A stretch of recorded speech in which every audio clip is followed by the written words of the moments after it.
An explosion rocks the little town of Port Gaston, Virginia. As residents stream out of their homes and businesses, they discover a Navy helicopter has crashed. Part of it has landed in the park. The pilot is dead. They wonder about the tremendous explosion. Could the helicopter have been carrying nuclear weapons? It is extremely unlikely that a nuclear weapon would be involved in such an accident. However, if it should happen, the immediate and long-term problems for local, state, and federal agencies could be very complex. The Defense Nuclear Agency, or DNA, a joint military command, has been tasked by the Assistant to the Secretary of Defense for Atomic Energy to sponsor exercises for the military and civilian accident response organizations, which would be called upon to resolve these problems.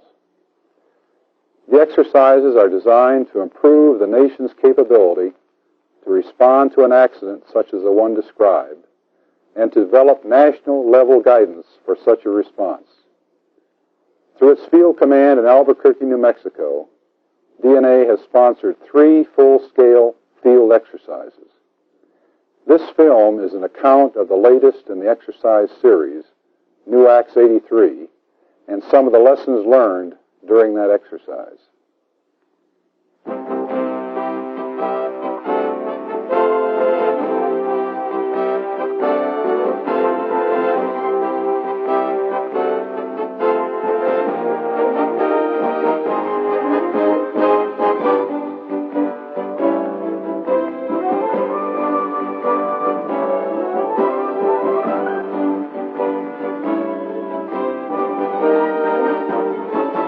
Because of safety features built into the nuclear weapons of the United States, there has never been an accident which resulted in a nuclear yield. Further, no nuclear weapon accident has resulted in the spread of radioactive contamination since an incident in Thule, Greenland in 1968. DNA, the United States Navy, the Department of Energy, or DOE, the Federal Emergency Management Agency, that is FEMA, and the Commonwealth of Virginia planned Nuwax 83 as a follow-on to the previous exercises. The objectives were to build upon previous experience and provide for continued upgrading of national response capabilities. Planning included increased participation by federal, state, and local organizations. Further, the U.S. Navy was the primary military response organization, following the Air Force in 1979's exercise and the Army in 1981. A naval ordnance facility and a nearby civilian community were staged at the DOE's Nevada test site for the exercise. The exercise staff created the town of Port Gaston and Jefferson County, with simulated facilities which would be affected by the simulated accident. The Catfish Cabin Cafe and Fish Market, Captain Nemo Memorial Park, a radio station and newspaper, a trailer park, the Jefferson County Building, hospital, industrial park, RV park, and a reservoir. Helicopter wreckage and training weapons were brought in and placed in realistic accident configurations. Navy and Virginia response forces were brought into place. Others were pre-positioned at nearby Nellis Air Force Base to provide reasonable response times. Shortly before D-Day, real contaminants were spread in a pattern which would realistically simulate explosive dispersal. The contaminants, radium-223 and palladium-103, cause monitoring equipment to react as it would to plutonium. The radioactivity of these isotopes will decay to background levels in a matter of months. The scenario called for 2 Navy CH-46 Sea-Knight helicopters, one a Marine escort and the other a transport carrying 3 nuclear weapons from the ordnance facility to another nearby naval station. A mechanical problem forced the escort to land. The transport attempted to turn around and return to the facility. Suddenly, a rotor broke off, slicing into the aircraft. As the helicopter broke apart, 2 of the weapons fell and hit the ground. One exploded and scattered radioactive debris. The front portion of the helicopter fell inside the base. The rear section fell into the park. The helicopter's crew members died, as did a fence maintenance man and a couple in the trailer park. Some civilians were injured, along with sailors and the Marine guards at the entrance to the base. The people of Port Gaston ran toward the wreckage, anxious about families and friends. Firefighters and rescue personnel responded from Jefferson County and from the base.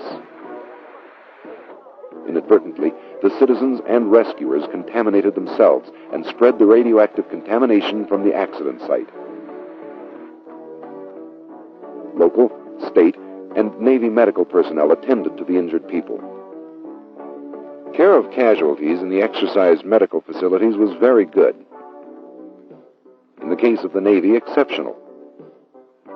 But there were some delays in getting people to medical facilities, resulting in one of the lessons learned in this no-fault exercise, that all medical response forces need to coordinate with each other and use a systematic method of searching for, receiving, verifying, and recording casualties in the field. Marines quickly moved into position to guard the weapons and classified components. Immediately, local news people tried to interview Marines. State police, firemen, anyone who might have information. Anxious citizens confronted military and civilian law enforcement personnel, trying to find friends and trying to re-enter their businesses. The Service Response Force Commander, Navy Rear Admiral Joseph F. Frick, sent explosive ordnance disposal teams to the accident site. These EOD teams, as they're known, first confirmed radioactive contamination. A contamination control station, or hotline, was set up to monitor military personnel and residents who were being evacuated, and to decontaminate them if necessary. It is important to note that everyone involved in the exercise, players, official visitors, and members of the exercise staff, were informed of the hazards present, monitored for contamination, and decontaminated if necessary. Permanent records of each individual's exposure history reside at the DNA Field Command. The main radioactive hazard was alpha particles in the air, which could be taken into the body through the respiratory and digestive systems or through a wound. Response forces set up air samplers to monitor for airborne contamination, providing another lesson learned, that response forces need more detailed and standardized guidance than is now available on the use of air samplers. Another observation was that although the Navy and the Commonwealth of Virginia both had contamination control stations, an actual evacuation of residents and monitoring and decontaminating them would take a great deal of time and personnel. Improved procedures are required to handle evacuation of large numbers of people. Problems include decontamination of people and equipment, providing receipts for contaminated articles, and furnishing uncontaminated clothing when necessary. Meanwhile, notification of the accident reached the National Military Command Center in the Pentagon. Service command centers, DOE, and FEMA notified their response organizations. The national-level Navy crisis team, composed of experts in radiological health, explosive ordnance disposal, security, and legal and public affairs personnel, was extremely effective in using and distributing information from the scene. An impressive array of accident response specialists was deployed for Admiral Frick to call upon as he needed them. An exchange of liaison officers helped information flow between the various agencies and should be encouraged. The Department of Energy's Accident Response Group, including members from the national laboratories which designed the weapons involved in the crash, arrived early in the exercise. After checking in with Admiral Frick and the EOD team chiefs, they prepared a plan to help assess the damage to the weapons and to assist in their recovery. Other Department of Energy assets were put to use. The ARAC, a computer program, generated a plot of the predicted area of contamination, using information on bomb design, wind conditions, and topographical features. The initial plot was sent to Admiral Frick via telefax in the first hour. Refined plots were provided as better data became available. Over the next 2 days, teams used the aerial measuring system data as a guideline to define the area and level of contamination around the perimeter and along the roads going through it. State police blocked roads leading into the contaminated areas. Several lessons were noted in the complex area of contamination plotting. The revised ARAC, recommended by the previous Nuwax, was extremely useful to response forces. Other organizations contributed radiological expertise. Virginia sent its hazardous materials team. Jefferson County provided civil defense personnel. The Army deployed its radiation control team, and the Air Force sent its radiological assessment team. The Commonwealth of Virginia called in the DOE's Radiological Assistance Program team from Oak Ridge, Tennessee. The exercise staff suggests that all special radiation teams should automatically be deployed to the accident scene as soon as contamination is confirmed, and that they initiate preliminary radiation surveys upon arrival. In addition, all teams should be equipped to make accurate radiological and engineering surveys. The teams in Nuwax 83 did an excellent job of finding and quantifying contamination, but they could not always pinpoint the locations of their readings within the area or accurately define the area. All response forces need to be aware of the protective clothing, masks, and other equipment they would need for an extended operation. The Radiological Advisory Medical Team discovered that one of the commercial airlines would not take their equipment with a low-level radioactive source used for instrument calibration. Response forces must ensure that details for transportation of radioactive equipment are arranged in advance with the airlines. In order to assist the Service Response Force's Radiation Health Officer and to better coordinate their response, all radiological teams should provide representatives to a joint radiological control center. One agency will supervise the center and use lists from each team as to its personnel, capabilities, equipment, and any logistical support needed. The Navy EOD teams, one from Naval Weapons Station, Yorktown, Virginia, and another from Naval Air Station, Fallon, Nevada, assessed the damage to the three weapons. According to established procedures, they reduced the immediate explosive hazard. When the DOE's Accident Response Group arrived, the Navy informed them the high explosive in one B-57 weapon had detonated, causing extensive damage to another B-57 weapon and scattering radioactive and classified debris. A W-55 warhead was still intact. Once the Accident Response Group had produced good radiographs of the damaged weapon, a joint recovery plan for the B-57 was formulated. There was no internal damage. Cracks in the weapon case were filled with oil to prevent pieces of explosive from rubbing together. Loose or broken components were foamed into place. Careful joint planning preceded the disposal and removal of the W-55 and the scattered components of the other B-57 as well.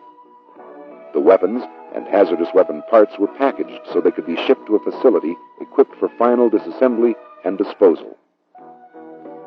The exercise showed that response organizations not familiar with EOD terminology often do not recognize the difference between the terms rendered safe and nuclear safe. Since a weapon could undergo a high explosive detonation even after it is declared nuclear safe, the recommendation is that EOD teams should not report to other organizations that a weapon is safe until it is both nuclear and explosive safe. Additionally, entries into the weapon locale should be coordinated with EOD teams and escorts furnished by them if necessary from a safety standpoint. Services and DOE directives should include this caution. The most critical initial public affairs problem will be to provide emergency public information and to decide whether to confirm the presence of a nuclear weapon. Local officials can be expected to announce the presence of a nuclear weapon as soon as they are aware of it. The initial response force should be the first to make this confirmation if possible, when public safety is at risk, or when necessary to allay public alarm. This will allow for the coordination of response efforts and protection of the public, and will assure credibility and trust in the federal response.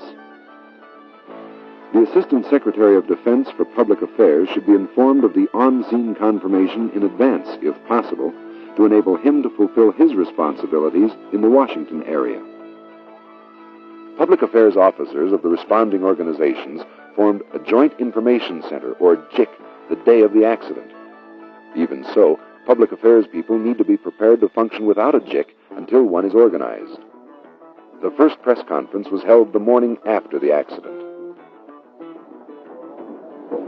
Sir, could you just give us the names back to White Belt for note-taking now so we don't... Rear Admiral Joseph Frick, F-R-I-C-K. Mr. Kim Anderson, Commonwealth of Virginia. Mr. Joe Winkle, W-I-N-K-L-E, Senior FEMA. senior official with FEMA, and Mr. Don Schuler. I am Don Schuler, senior member of the Accident Response Group for the Department of Energy. We also have available here this morning, and I have...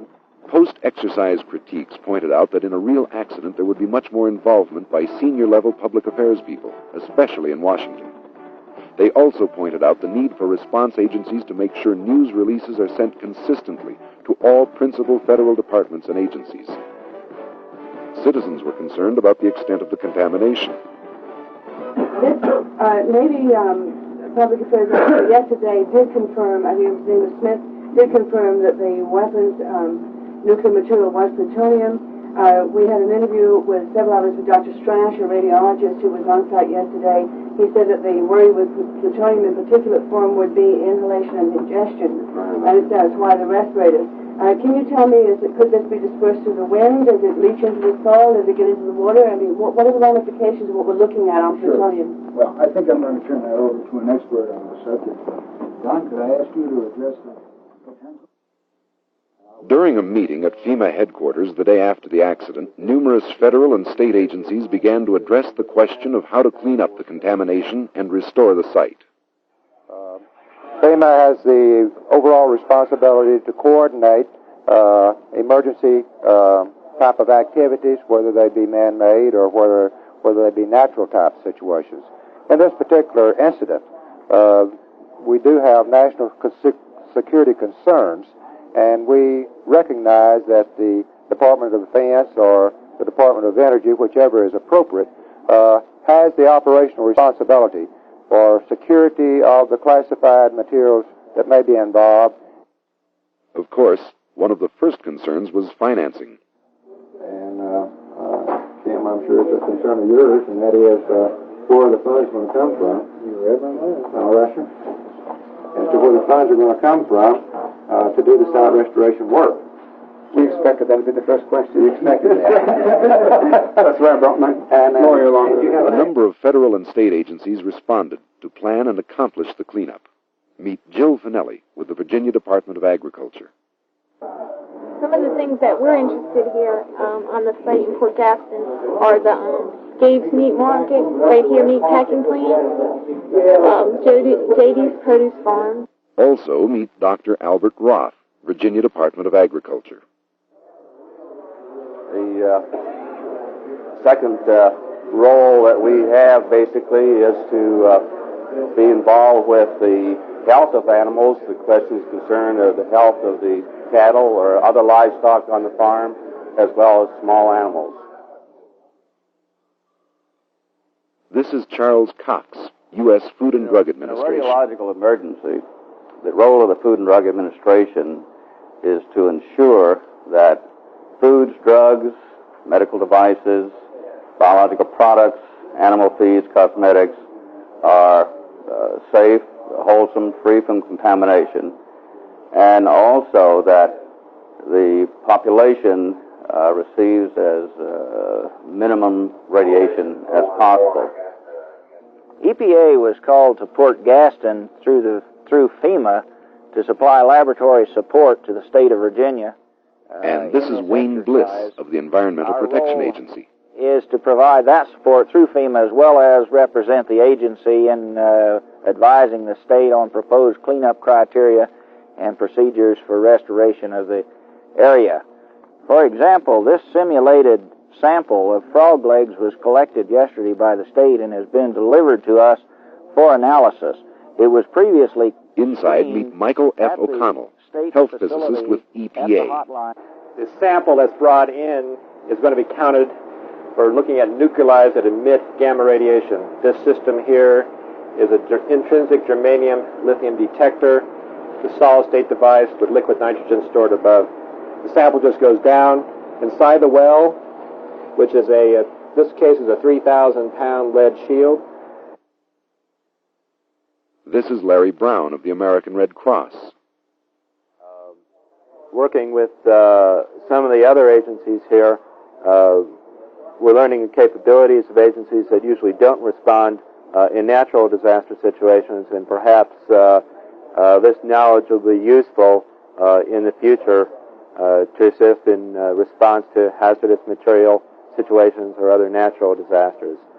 Red Cross workers would also respond to act as liaisons with the state and the state ELC and as liaison with the Federal Emergency Management Agency.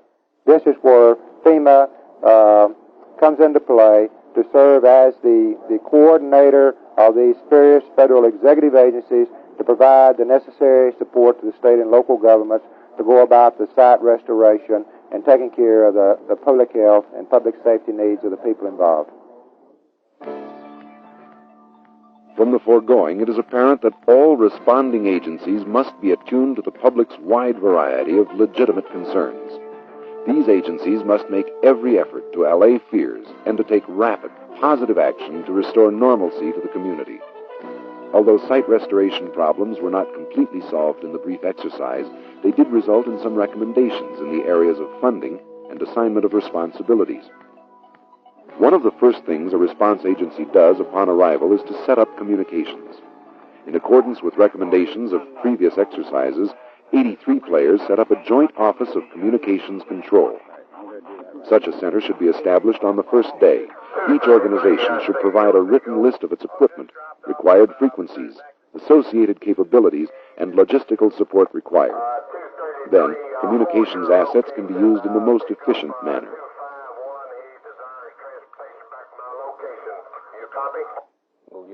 This is Bill Peebles with the National Communications System. Utilize one another's resources as necessary. I can make an assessment of what our requirements are and then pull together anything that I need to satisfy that requirement. Now, I've gone around and coordinated with each one of the unit supervisors, and I've got telephone numbers that will allow me to contact them to pull in their radio net or their secure voice or their crypto or whatever we've got to have for our use down here. This then allows the senior FEMA official access to the Air Force Audit-In network, which happens to be here. We've got the Hammer Ace satellite link here. We've got the Navy, and we've got a myriad of communications resource that we can utilize. We are, and that would be in about 30 minutes, over. Fallon 10, this is Jerkman 1. Understand, recommend the RADCON team clear space. Reporting of casualties, removal of bodies, and disposing of contaminated remains were areas for learning in the 83 exercise. Anyhow, while I was up there, the explosive ordnance demolition teams, when suited up, were in their suits looking throughout the area. And my point is that while there, they brought out 3 bodies across the line. While you were there? That's right. Is that just 3 more than the 15 that we had? No, I said brought out of the area. We said more. 3 bodies. I don't know who they are. I have no indication of that at this time. This is in addition to the 15 they had listed in your press release. That is not so. This is 3 bodies that were just brought across the line. The confusion points out that it is best not to report casualty information until it is verified. While the exercise was in progress, representatives of the press and official visitors were invited to observe. Lead officials of the major response organizations and DNA briefed the visitors. Briefings were also given in Washington. Marines tenaciously guarded the weapons and scattered parts. Their perimeter, the National Defense Area, or NDA, included a small, practical, controllable area meeting all requirements, although Navy directives currently require a much larger area. Since security clearances are not standard and do not transfer automatically between organizations, some delays in admitting emergency personnel into the area occurred. Review of established procedures is required to allow specialized emergency response teams to begin work immediately upon their arrival. For an introduction to legal problems dealt with in the exercise, listen to Cynthia Bailey of the Virginia Attorney General's office. In this particular exercise, as would be true in any emergency, the major questions come in the area of constitutional rights, the power of the state, the power of the federal government, and the power of the locality to restrict individuals' rights, both a private citizen as well as members of the press. The state wasn't a party to the suit, but some citizens of Port Gaston did file suit against the federal government, alleging violations of their constitutional rights. In a similar fashion, in this type of emergency, we have three types of government. We have the federal government, the state government, and the local government. And there are many jurisdictional questions that arise, and who can best handle it, and who is legally empowered to handle the various problems which arise. A looter inside the NDA was handed over to Port Gaston police, who passed him on to the FBI, who passed him back to the police, who passed him back to the Marines, who turned him over to the Naval Investigative Service, who finally turned him over to the Navy Command Security Officer. The matter was complicated by the fact that he had been in a contaminated area. It is evident that detailed plans need to be developed concerning legal jurisdictions. Nuwax 83 was a tremendous success. It verified solutions to problems discovered in previous exercises and identified a few new problems. With each exercise, response forces have responded more competently. Improvement comes with greater comprehension of the problems which will be faced in an accident with a nuclear weapon, and an appreciation of the difficulty of allaying very real public concerns. The Nuwax series has demonstrated the capabilities of response elements throughout the federal, state, and local communities and the challenge of coordinating their activities. It is clear that additional exercises will further improve the nation's response capabilities. The Defense Nuclear Agency is proud to be a part of this effort.